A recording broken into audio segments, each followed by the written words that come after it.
അപ്പോൾ എല്ലാവർക്കും സ്വാഗതം. ഇന്നത്തെ ഈ കത്തോലിക്ക മതബോധനം പഠനത്തിലേക്ക്, അഥവാ വിശ്വാസ നിക്ഷേപം എന്നാണ് മതബോധന പഠനത്തിൻ്റെ മറ്റൊരു വാക്ക്, വിശ്വാസ നിക്ഷേപം. ഇന്നലെ നമ്മൾ പ്രാർത്ഥനയുടെ ഉറവിടങ്ങളിലേക്ക് എന്നുള്ള ഭാഗം ആരംഭിച്ചു. അതിൽ പരിശുദ്ധാത്മാവിനെ കുറിച്ച് മനസ്സിലാക്കി. ഇന്ന് പ്രാർത്ഥനയുടെ ഉറവിടങ്ങളിലെ മറ്റൊന്ന് വചനമാണ്. വചനം 2653. ശ്രദ്ധയോടെ കേൾക്കുക. Page number 639. ദൈവവചനത്തിൻ്റെ കൂടെയുള്ള വായന വഴി യേശുക്രിസ്തുവിനെ പറ്റിയുള്ള സർവാതിശായിയായ അറിവ് നേടാൻ ഹല്ലേലൂയ സഭ എല്ലാ ക്രൈസ്തവ വിശ്വാസികളെയും ശക്തമായും സവിശേഷമായും ഉദ്ബോധിപ്പിക്കുന്നു. ഫിലിപ്പിയർ 3:8. ദൈവവും മനുഷ്യനും തമ്മിൽ സംവാദം നടക്കാൻ വിശുദ്ധ ലിഖിതത്തിൻ്റെ വായനയും പ്രാർത്ഥനയും ഒരുമിച്ച് പോകണമെന്ന കാര്യം അവർ ഓർത്തിരിക്കട്ടെ. എന്തെന്നാൽ പ്രാർത്ഥിക്കുമ്പോൾ നാം ദൈവത്തോട് സംസാരിക്കുന്നു. ദിവ്യവചസ്സുകൾ വായിക്കുമ്പോൾ അവിടത്തെ നാം ശ്രവിക്കുന്നു. അതാണ് ദൈവത്തോട് നമ്മൾ സംസാരിക്കുക എന്ന് പറഞ്ഞാൽ നമ്മൾ അങ്ങോട്ട് പറയാനുള്ളത്. മനസ്സിലായോ? പിന്നെ നമ്മളെങ്ങനെയാണ് ദൈവത്തെ ഇങ്ങോട്ട് ശ്രവിക്കുന്നത്? അപ്പോൾ ദൈവത്തെ ഇങ്ങോട്ട് ശ്രവിക്കാൻ നമുക്ക് ദൈവം പറയണത് കേൾക്കാം, അതൊരു വശം. എന്നാൽ മറുവശം നമ്മൾ വിശുദ്ധ ലിഖിതങ്ങൾ, അതായത് സുവിശേഷ വചസ്സുകളിലൂടെ ഈശോ നമ്മളോട് സംസാരിക്കാം. അപ്പോൾ ഇവിടെ ഫിലിപ്പിയർ 3:8 പൗലോസ്ലീഹായുടെ സാക്ഷ്യമാണ്. ഞാൻ എനിക്കുള്ളത് എല്ലാം എൻ്റെ കർത്താവായ യേശുവിനെ കുറിച്ചുള്ള ജ്ഞാനം ഉണ്ടോ, എൻ്റെ കർത്താവായ യേശുവിനെ കുറിച്ചുള്ള ജ്ഞാനം ഏറ്റവും വിലപ്പെട്ടതാകയാൽ സർവവും നഷ്ടമായി തന്നെ ഞാൻ പരിഗണിക്കുന്നു. അവനെ പ്രതി ഞാൻ സകലവും നഷ്ടപ്പെടുത്തുകയും ഉച്ഛിഷ്ടം പോലെ കരുതുകയും വേണം. അപ്പോൾ പൗലോസ് അപ്പസ്തോലൻ്റെ വലിയ ഒരു സാക്ഷ്യമാണ്. ഞാനൊരു ഫരിസേയനായിരുന്നു, ഞാൻ എല്ലാ നിയമങ്ങളും പാലിച്ചിരുന്നു, പഴയ നിയമങ്ങളെല്ലാം ഞാൻ അനുസരിച്ച് ജീവിച്ചിരുന്നു. എന്നാൽ യേശുക്രിസ്തുവിനെ മനസ്സിലായി കഴിഞ്ഞപ്പോൾ അതെല്ലാം, മറ്റുള്ളവയെല്ലാം ഉച്ഛിഷ്ടം പോലെ കരുതുന്നു. എന്തിനെ പ്രതി? എൻ്റെ കർത്താവായ യേശുക്രിസ്തുവിനെ കുറിച്ചുള്ള ജ്ഞാനം. അപ്പോൾ ഇവിടെ പറയുന്നൊരു കാര്യം, ദൈവവചനത്തിൻ്റെ കൂടെയുള്ള വായന വഴി യേശുക്രിസ്തുവിനെ പറ്റിയുള്ള സർവാതിശായിയായ അറിവ് നേടാൻ ഫിലിപ്പിയർ 3:8. അതായത് മറ്റെല്ലാത്തിനേക്കാളും കൂടുതൽ യേശുക്രിസ്തുവിനെ കുറിച്ചുള്ള ജ്ഞാനം ഏറ്റവും ശ്രേഷ്ഠമാണ്. അപ്പോൾ ഒന്ന്, ആ വചനം വായിക്കുമ്പോൾ അതിൻ്റെ അന്തരാർത്ഥത്തിൽ മനസ്സിലാക്കേണ്ടത് ഇത് മറ്റെല്ലാ ജ്ഞാനത്തെക്കാളും ശ്രേഷ്ഠമായതും, ഈ ദൈവവചനം യേശുക്രിസ്തുവിനെ കുറിച്ചുള്ള ജ്ഞാനം, യേശുക്രിസ്തു തന്നെയായ വചനം ഏറ്റവും ശ്രേഷ്ഠമായതാണെന്ന് നമ്മൾക്ക് ഉള്ളിൽ വിചാരം ഉണ്ടാകണം. ആ വചനം വായിക്കുമ്പോൾ അത് യേശു തന്നെ നമ്മളോട് സംസാരിക്കുകയാണെന്ന് മനസ്സിലാക്കണം. യേശു നമ്മളോട് സംസാരിക്കുകയാണ്. സഭ എല്ലാ ക്രൈസ്തവ വിശ്വാസികളെയും ശക്തമായും സവിശേഷമായും ഉദ്ബോധിപ്പിക്കുന്നു. ഉണ്ടോ? എല്ലാ ക്രൈസ്തവ വിശ്വാസികളെയും. ഇതാണ് കത്തോലിക്ക സഭയുടെ ഏറ്റവും പ്രധാനപ്പെട്ട ഒരു പ്രബോധനം. സഭ എല്ലാ ക്രൈസ്തവ വിശ്വാസികളെയും ദൈവവചനം, ഈശോ തന്നെയാകുന്ന വചനം കൂടെ വായിക്കാനും മനനം ചെയ്യാനും പ്രബോധിപ്പിക്കുന്നു. യേശുക്രിസ്തുവിനെ കുറിച്ചുള്ള അറിവിൻ്റെ പൂർണ്ണതയിലേക്ക് പ്രവേശിക്കാൻ. ഇനി ദൈവവും മനുഷ്യനും തമ്മിൽ സംവാദം നടക്കാൻ വിശുദ്ധ ലിഖിതത്തിൻ്റെ വായനയും പ്രാർത്ഥനയും ഒരുമിച്ച് പോകണമെന്ന കാര്യം അവർ ഓർത്തിരിക്കട്ടെ. അപ്പോൾ പ്രാർത്ഥനയും വിശുദ്ധ ലിഖിതത്തിൻ്റെ വായനയും ഒരുമിച്ച് പോകണം. അപ്പോൾ നമ്മൾ പ്രാർത്ഥനയുടെ ഉറവിടങ്ങളിലേക്കാണ് നമ്മൾ പോകുന്നത്. പ്രാർത്ഥനയുടെ ഉറവിടം. ഇപ്പോൾ നമ്മൾ സ്വർഗസ്ഥനായ പിതാവിൻ്റെ പ്രാർത്ഥന പഠിച്ചപ്പോൾ നമ്മൾ മനസ്സിലാക്കി, സ്വർഗസ്ഥനായ പിതാവേ എന്നുള്ള പ്രാർത്ഥന, ആ ഒരു പ്രാർത്ഥന പ്രത്യേകത എന്താ? ആ ഒരു പ്രാർത്ഥനയുടെ പ്രത്യേകത, പിതാവിൽ നിന്ന് ഈശോ സ്വീകരിച്ച വചനം തന്നെ ഈശോ നമുക്ക് പ്രാർത്ഥനയായി നൽകിയിരിക്കുകയാണ്. സ്വർഗസ്ഥനായ പിതാവേ എന്നുള്ള പ്രാർത്ഥന തന്നെ ഈശോ തന്നെയാകുന്ന ദൈവവചനമാണത്. ആ ദൈവവചനം നമ്മൾ പ്രാർത്ഥനയാക്കുന്നു. സങ്കീർത്തനം എന്ന പ്രാർത്ഥന എന്താണ്? അതും ദൈവവചനം തന്നെയാണ്. നമുക്ക് ഒരുപാട് പ്രാർത്ഥനാ പുസ്തകങ്ങളുണ്ടാകാം, ഒരുപാട് പ്രാർത്ഥനാ രൂപങ്ങൾ പലരും നമ്മളെ പഠിപ്പിക്കുന്നുണ്ടാകാം. ഇതിങ്ങനെ പ്രാർത്ഥിക്കുക, ഇത് ഇത്ര പ്രാവശ്യം ഇത് പ്രാർത്ഥിക്കുക. അതൊന്നും സഭ നമ്മളെ പഠിപ്പിക്കുന്നില്ല. നമ്മൾ സഭ വളരണമെങ്കിൽ, ക്രിസ്തുവിൻ്റെ ശരീരം പടുത്തുയർത്തപ്പെടണമെങ്കിൽ, ക്രിസ്തു നമ്മളിൽ പൂർണ്ണമാകണമെങ്കിൽ, ക്രിസ്തു ആകുന്ന ശിരസ് നമ്മളോട് പറഞ്ഞിട്ടുള്ളത് നമ്മൾ ചെയ്യണം. ആ ശിരസ്സുമായിട്ട് ചേർന്നിരിക്കണം. ക്രിസ്തു ആകുന്ന ശിരസ്, ക്രിസ്തുവിൻ്റെ ശരീരമായ സഭയെ പടുത്തുയർത്താൻ വേണ്ടതെല്ലാം നമുക്ക് തന്നിരിക്കുന്നു. അതുകൊണ്ട് ക്രിസ്തു നൽകുന്ന ജീവൻ്റെ വചനം നമ്മൾ വായിക്കുകയും അത് പ്രാർത്ഥനയാക്കി മാറ്റുകയും ചെയ്യണം. നമ്മളിപ്പോൾ പെട്ടെന്ന് പറഞ്ഞോട്ടെ, ഒരുപാട് പേര് 40 ദിവസത്തെ ഉപവാസത്തിലേക്ക് കയറിയിട്ടുണ്ട്.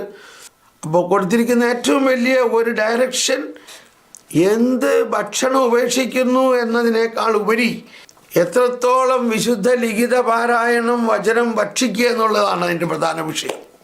വചനം ഭക്ഷിക്കുക. അങ്ങനെ വചനം നമ്മൾ ഭക്ഷിക്കുമ്പോൾ നമുക്ക് വിശപ്പില്ലാവില്ല. വിശപ്പില്ല, പിന്നെ എങ്ങനെ കഴിക്കണേ? അതാണ് പലർക്കുണ്ടാകുന്ന ഒരു അനുഭവം. ഇപ്പോൾ വിശക്കണില്ല. എന്തുകൊണ്ടാണ്? ഈ വിശുദ്ധ ലിഖിതത്തിൽ അടങ്ങിയിരിക്കുന്ന ഈശോ തന്നെയാകുന്ന ആ വചനവും, ഈശോ തന്നെയാകുന്ന ആ രക്ഷകനെയും, ഈശോ തന്നെയാകുന്ന ദൈവത്തെയും നമ്മുടെ ആത്മാവിലേക്ക് നമ്മൾ ലയിപ്പിക്കുമ്പോൾ അത് നമ്മുടെ ആത്മാവിൻ്റെ ഭോജനമാണ്. അപ്പോൾ ഇവിടെ തുടർന്നുള്ള ഇതിൻ്റെ സൈഡിലുള്ള പാരഗ്രാഫിൽ എഴുതിയിരിക്കുന്നത് നമുക്ക് വായിക്കാം. അതോടൊപ്പം ഇതിൻ്റെ അടുത്ത പാരഗ്രാഫും കൂടി വായിക്കാം. ഇത് ഒന്നിച്ചു പോകണം. ഇപ്പോൾ 2653 നമ്മൾ കേട്ടത്. 53 അവസാനം പറയുന്നത് വായനയും പ്രാർത്ഥനയും ഒരുമിച്ച് പോകണം. ഉണ്ടോ? പ്രാർത്ഥനയുടെ ഉറവിടങ്ങളിലേക്ക് പോകുമ്പോൾ പ്രാർത്ഥന ശക്തമാകണമെങ്കിൽ നമ്മൾ പ്രാർത്ഥിക്കുന്നതോടൊപ്പം ഈശോ തന്നെ പറഞ്ഞിരിക്കുന്ന വചനങ്ങളെ വായിച്ച് ആ പ്രാർത്ഥനയും വായനയും ഒരുപോലെ പോകണം. 133 പോകുന്നതിന് മുൻപ് നമുക്ക് ഇതിൻ്റെ അടുത്ത ഭാഗമായ 2654 കൂടി വായിക്കാം.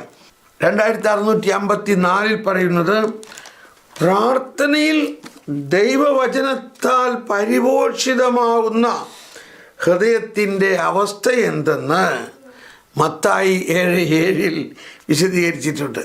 മത്തായി 7:7 എല്ലാവരും ഓർക്കുന്നുണ്ടാകാം. ചോദിക്കുവിൻ, അന്വേഷിപ്പിൻ, കണ്ടെത്തും.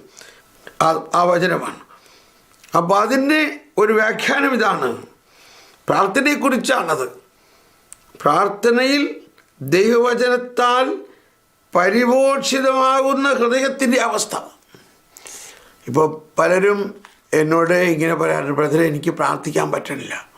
ഞാൻ പല പ്രാവശ്യം പറഞ്ഞിട്ടുള്ളതാണ്.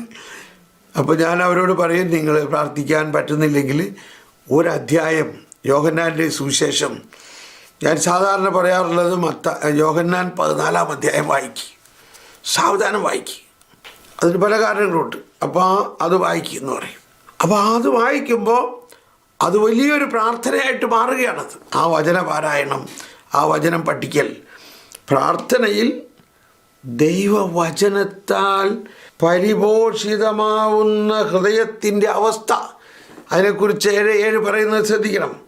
മത്തായി 7:7 വിശദീകരിച്ചുകൊണ്ട് ആധ്യാത്മിക ഗ്രന്ഥകാരന്മാർ പറയാണ്, വായനയിൽ അന്വേഷിക്കുക. കണ്ടോ? അതാണ് അന്വേഷിപ്പിൻ കണ്ടെത്തും. എവിടെ അന്വേഷിക്കാൻ? എന്തന്വേഷിക്കാൻ? വിശുദ്ധ ലിഖിതം വായിക്കുന്നതിലൂടെ നമ്മൾ മത്തായി 7:7 അന്വേഷിപ്പിൻ എന്ന ആദ്യ ഭാഗം വരുത്തും. എന്നിട്ട് അതിനെ ധ്യാനത്തിൽ കണ്ടെത്തും. എന്നിട്ട് അതിനെക്കുറിച്ച് ധ്യാനിക്കുമ്പോൾ കണ്ടെത്തും. പ്രാർത്ഥനയിൽ മുട്ടുക. കണ്ടോ? അന്വേഷിക്കുക, മുട്ടുക, തുറക്കുക, തുറന്നു കിട്ടും. 3 കാര്യമാണ്. അന്വേഷിക്കുക, അന്വേഷിപ്പിൻ, കണ്ടെത്തും.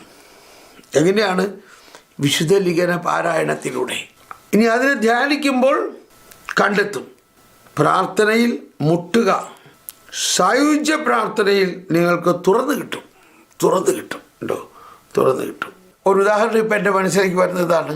നമ്മൾ ഒരിക്കൽ ഞാൻ പറഞ്ഞു, ഞാനിങ്ങനെ ധ്യാനിച്ച് പ്രാർത്ഥിച്ചുകൊണ്ടിരിക്കുമ്പോൾ ഈ വചനം ഇതാണ്: സ്ത്രീകളിൽ നിന്ന് ജനിച്ചവരിൽ സ്നാപക യോഹന്നാനേക്കാൾ വലിയവനില്ല, എന്നാൽ ദൈവരാജ്യത്തിലെ ഈ ചെറിയവൻ അവനേക്കാൾ വലിയവനാണ്.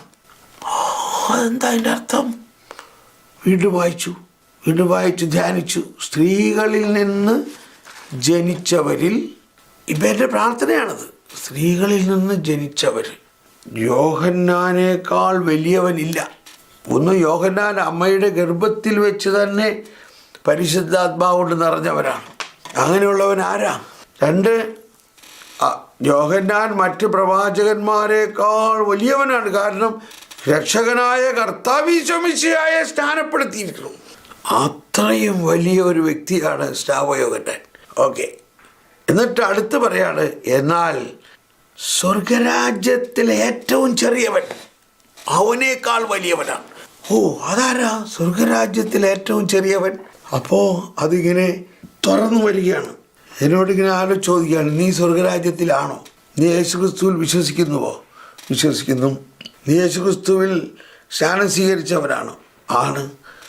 നീ യേശുക്രിസ്തുവിലെ എൻ്റെ ശരീരവും രക്തവും ഭക്ഷിക്കുന്നവനാണോ? അതെ.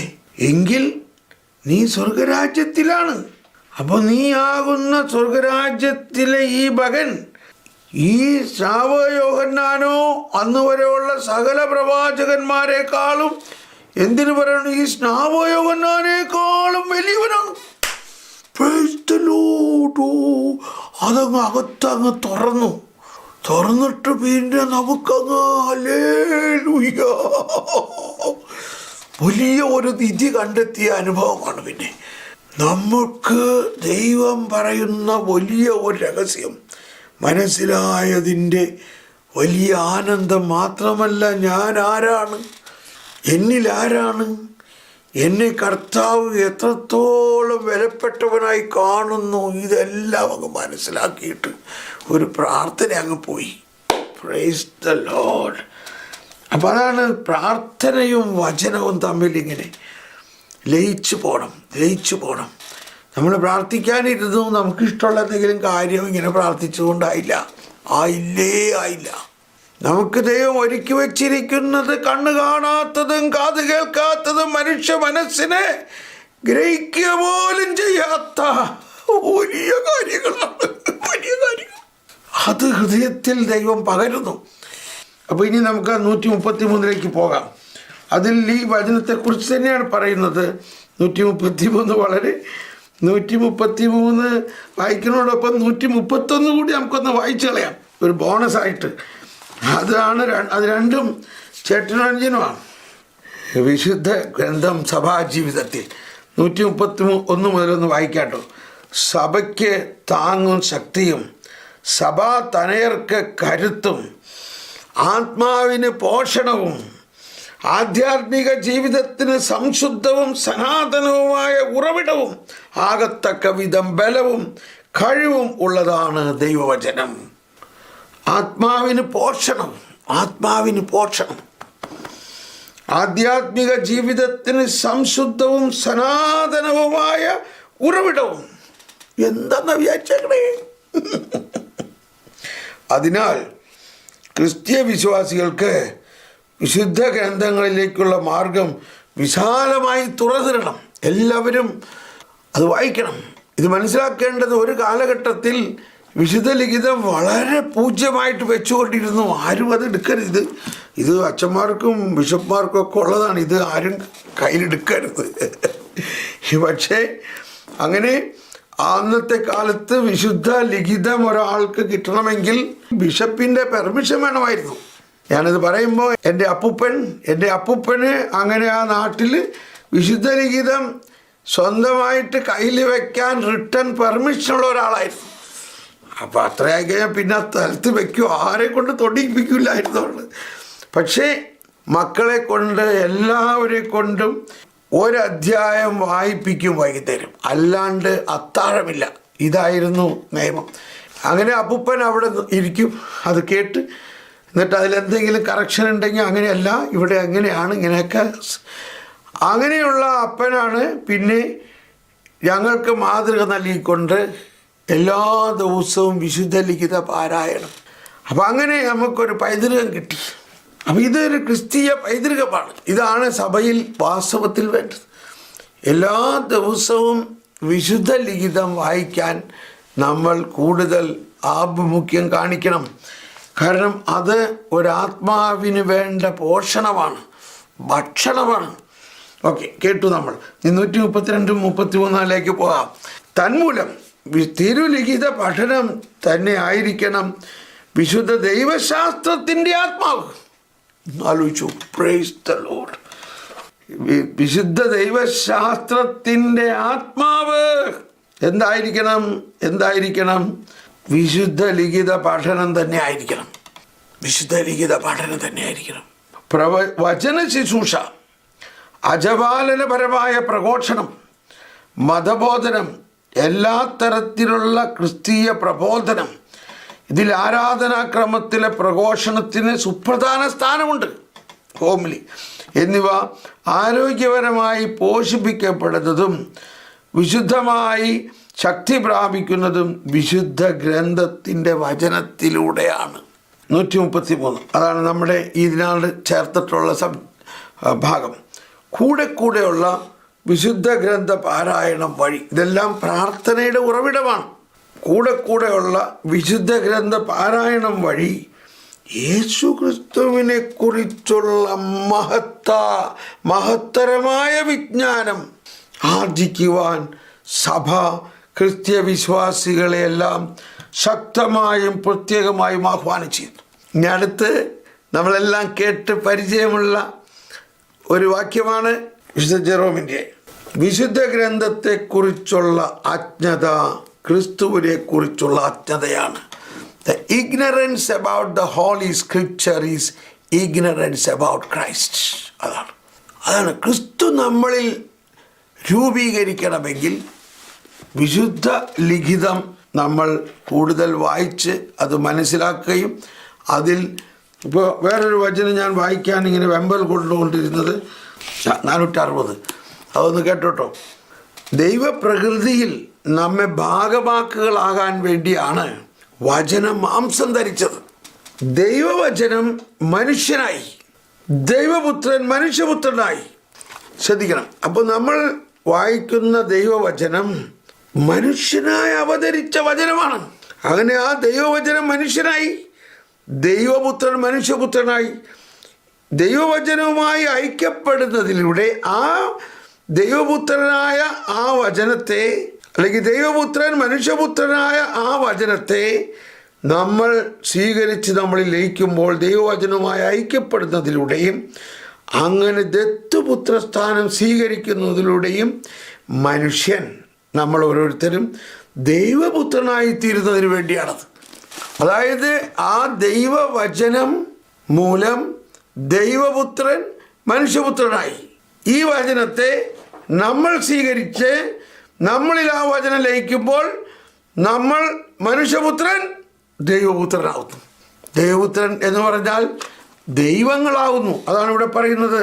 വിശുദ്ധ ഇറേനിയോസ് പറയുന്നതാണ്, നമ്മൾ ദൈവങ്ങളായി തീരാനായിരുന്നു അവിടുന്ന് മനുഷ്യനായത്. നമ്മൾ ദൈവങ്ങളായി തീരാൻ അവിടുന്ന് മനുഷ്യനായി. അപ്പോൾ ഈ ഒരു പ്രോസസ്സിലൂടെ ഈ ദൈവം തന്നെയായ വചനം മനുഷ്യനായി അവതരിച്ചത് നമ്മളിൽ മാംസം ധരിക്കുമ്പോൾ നമ്മൾ ദൈവമായി മാറുന്നു. അതാണ്. എന്ന് പറഞ്ഞാൽ നമ്മൾ സൃഷ്ടാവല്ല, നമ്മൾ ദൈവമക്കളാവുന്നു. തൻ്റെ ദൈവത്വത്തിൽ നമ്മളെ ഭാഗവാക്കുകളാകാൻ ആഗ്രഹിച്ചുകൊണ്ട് ദൈവത്തിൻ്റെ ഏകപുത്രൻ നമ്മുടെ പ്രകൃതി സ്വീകരിച്ചു. തൻ്റെ ദൈവത്വത്തിൽ നമ്മളെ ഭാഗവാക്കുകളാക്കാൻ ആഗ്രഹിച്ചുകൊണ്ട് ദൈവത്തിൻ്റെ ഏകപുത്രൻ നമ്മുടെ പ്രകൃതി സ്വീകരിച്ചു, മനുഷ്യപ്രകൃതി സ്വീകരിച്ചു. മനുഷ്യരെ ദൈവങ്ങളാക്കി തീർക്കാൻ വേണ്ടി അവിടുന്ന് മനുഷ്യനായി. 460 മനുഷ്യരെ ദൈവങ്ങളാക്കി തീർക്കാൻ വേണ്ടി. അപ്പോൾ ഇതിൻ്റെ എല്ലാം അപ്പോൾ ഈ വചനത്തിന് അത്രയ്ക്ക് വലിയ രഹസ്യമുണ്ട്. അതെ, യോഹന്നാൻ 10:35 ഈശോ പറഞ്ഞതാണ്. യോഹന്നാൻ 10:35. ഇനി ഒരു വചനം ഒന്നും കൂടിയുണ്ട്. 1100 ദൈവവചനവും പരിശുദ്ധാത്മാവും തമ്മിലുള്ള ബന്ധമാണ്. കണ്ടോ, 1100. പരിശുദ്ധാത്മാവ് ക്രിസ്തു രഹസ്യത്തെ അനുസ്മരിപ്പിക്കുന്നു എന്ന ശീർഷകത്തിലാണത്. പരിശുദ്ധാത്മാവ് ക്രിസ്തു രഹസ്യത്തെ അനുസ്മരിപ്പിക്കുന്നു. അതിനകത്തൊരു പ്രധാന ഭാഗമാണ് ദൈവവചനം. പരിശുദ്ധാത്മാവ് ദൈവവചനത്തിന് ജീവൻ നൽകിക്കൊണ്ട്, കണ്ടോ, അല്ലെങ്കിൽ ആ ദൈവവചനം ഒരു അക്ഷരം മാത്രമായിട്ടിരിക്കും. അതാണ് ഈശോ പറഞ്ഞത്. വളരെ വലിയ കാര്യമാണ്. ഫരിസേയർ നിയമിച്ചിരുന്നു, വചനം വായിച്ചിരുന്നു, വചനം കാണാപ്പാഠം പഠിച്ചിരുന്നു. പക്ഷേ പരിശുദ്ധാത്മാവിലൂടെ അല്ല, അവരുടെ ബുദ്ധിയിലൂടെയാണ്. ഓർക്കുന്നുണ്ടോ ഞാൻ പറയാറുള്ളത്? അവരുടെ നെറ്റിപ്പട്ടങ്ങൾക്ക് വീതി കൂട്ടിയും വചനം അവർ നെറ്റിയിൽ എഴുതി വെച്ചിരുന്നു. കാരണം അങ്ങനെ പറഞ്ഞിട്ടുണ്ട്, ഇത് നിങ്ങളുടെ ശിരസിലുണ്ടാകണം. അതുകൊണ്ട് അവർ നെറ്റിയിൽ കെട്ടിവെച്ചു. അപ്പോൾ അവർ ആ വചനത്തിന് അക്ഷരാർത്ഥത്തിൽ പഠിച്ചു. പരിശുദ്ധാത്മാവ് അതുവരെ വന്നിട്ടില്ല. എന്ത് ചെയ്യാൻ പറ്റും? പാവങ്ങൾ എന്തോ ഒരു കഷ്ടപ്പാടാണ്.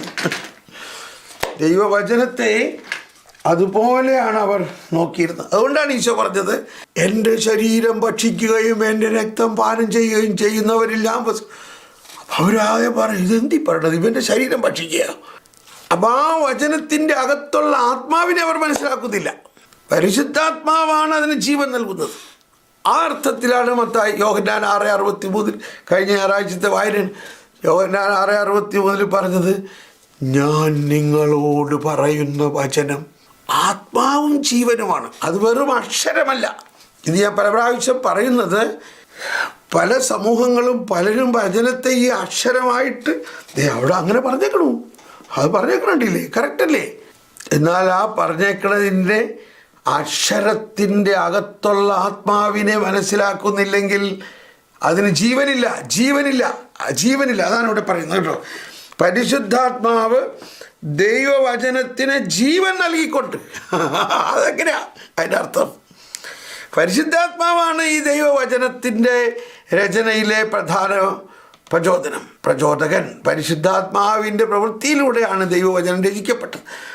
അപ്പോൾ അതിൽ ആ രചിക്കപ്പെട്ടപ്പോൾ എന്തർത്ഥത്തിലാണ് അത് രചിച്ചിരിക്കുന്നത്, ആ അർത്ഥം നമ്മൾ മനസ്സിൽ എത്തണം.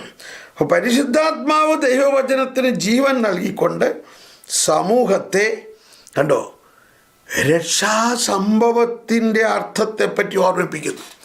അപ്പോൾ എല്ലാ വചനത്തിൻ്റെയും അകത്ത് അടങ്ങിയിരിക്കുന്നത് രക്ഷാകര രഹസ്യങ്ങൾ എന്ന ആ രഹസ്യമാണ്. അത് അതിൻ്റെ അകത്തുണ്ട്. ദൈവത്തിനൊന്നും അസാധ്യമല്ലല്ലോ എന്ന് പറഞ്ഞാൽ നമുക്കൊരു മെഴ്സിഡീസ് കാർ വേണം എന്ന് പറയുന്നതല്ല ദൈവത്തിൻ്റെ അസാധ്യത അവിടെ കാണുന്നത്. രക്ഷാകര പദ്ധതിയിലെ കാര്യമാണ് അവിടെ മനസ്സിലാക്കേണ്ടത്. അതുകൊണ്ടാണ് ആ വചനം ഉപയോഗിച്ചുകൊണ്ട് നമ്മൾ ആ വചനം പറഞ്ഞുകൊണ്ട് പ്രാർത്ഥിക്കുമ്പോൾ നമുക്ക് ഇന്നത് കിട്ടും, ഈ വചനം വെച്ച് പ്രാർത്ഥിച്ചാൽ ഇന്നത് കിട്ടും, കാരണം അവിടെ എഴുതിയിട്ടുണ്ട്. പക്ഷേ ആ വചനത്തിൻ്റെ അകത്തുള്ള രക്ഷാകര രഹസ്യത്തെക്കുറിച്ചാണ് പരിശുദ്ധാത്മാവ് അവിടെ നമ്മളെ പഠിപ്പിക്കുന്നത്. ജീവൻ നൽകിക്കൊണ്ട് സമൂഹത്തെ രക്ഷാസംഭവത്തിൻ്റെ അർത്ഥത്തെപ്പറ്റി ഓർമ്മിപ്പിക്കുന്നു.